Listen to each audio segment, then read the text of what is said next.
मैं एक दिन एक जगह पे जाती हूँ और वहाँ पे बहुत बड़ा हॉल है, ठीक है।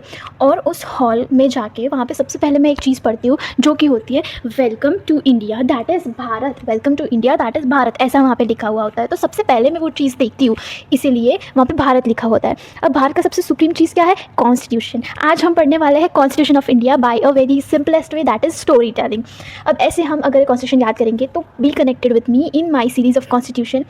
अब देखो, myself Patil Ritika and welcome to my channel Radiant Legal. अगर ऐसे एक पूरा कॉन्स्टिट्यूशन पढ़ना है, follow for more legal updates. अब देखो, सबसे पहले मैंने जैसे बोला कि मैं एक रूम में जाती हूँ। अब एक पूरा हॉल है, वहाँ पे मैं जाती हूँ तो वो आर्टिकल 1 हो गया, ठीक है, जो कहता है कि India that is union of states, welcome to India that is Bharat. ऐसे हम रजिस्ट्रेशन पे जाते हैं, वहाँ पे जैसे अनाउंसमेंट होता है तो वैसे वहाँ पे लिखा था welcome to India that is Bharat.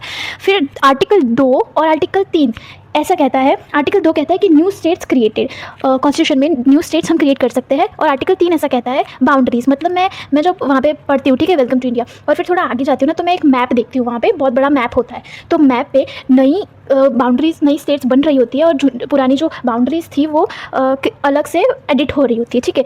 तो वैसे हम याद रखेंगे आर्टिकल 2 और आर्टिकल 3। फिर आर्टिकल 4 जब आता है तो वो जो एडिट कर रहे थे तो मैं वहाँ पे एक ऑफिशियल को पूछती हूँ कि इसकी परमिशन इनको किसने दी। तो वो बोलते हैं कि इसकी परमिशन इनको पार्लियामेंट ने दी। इसीलिए आर्टिकल 4 आएगा कि उसकी परमिशन, उसका चेंज करने का जो अथॉरिटी है वो पार्लियामेंट के पास उसकी पावर है कि वो स्टेट को चेंज और एडिट, अल्टर बाउंड्रीज को कर सकता है, न्यू स्टेट फॉर्म कर सकता है, पुरानी स्टेट डिसमिस कर सकता है। अब देखो, जब मैं ये पूरा प्रोसेस हो जाता है फिर वहाँ पे एक ऑफिशियल्स का ग्रुप होता है जिनके पास मैं जाती हूँ और वहाँ पे ना ओथ चल रही होती है, ठीक है, ओथ सेरेमनी चल रही होती है। अब वहाँ पे बहुत बड़ा ग्रैंड हॉल है, ठीक है ये।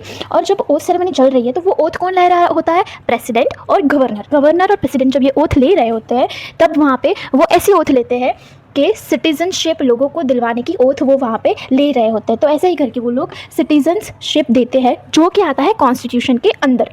और फिर मैं जब ये सिटीजनशिप के ऑफिस में जाती हूँ जहाँ पे सारे ऑफिशियल्स ओथ ले रहे होते हैं और सिटीजनशिप दे रहे होते हैं, तब वहाँ पे आर्टिकल 5 से 11 इसमें इतना ही आता है कि आप इंडिया के सिटीज़न हो और पाकिस्तान से आके अगर आपने खुद को रजिस्टर करवाया है तो तभी भी आप इंडिया के सिटीज़न हो। और फिर आप इंडिया से जाके पाकिस्तान चले गए हो जब वो जो वॉर का टाइम था और वहाँ पे उस टाइम जब सारे इंडिया से पाकिस्तान चले गए थे, उस टाइम अगर आप चले जाते हो तो आप इंडिया की सिटीजनशिप नहीं ले सकते।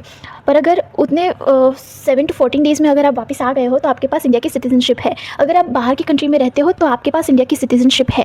आपके बच्चों को भी इंडिया की सिटीजनशिप मिल जाएगी। इंडिया में जो भी बॉर्न होता है वो इंडिया का सिटीजन है। ऐसे करके पूरे आज हमने कवर किए हैं आर्टिकल 1 to 11। नेक्स्ट वीडियो में be connected with me will be continuing with the next articles. Thank you.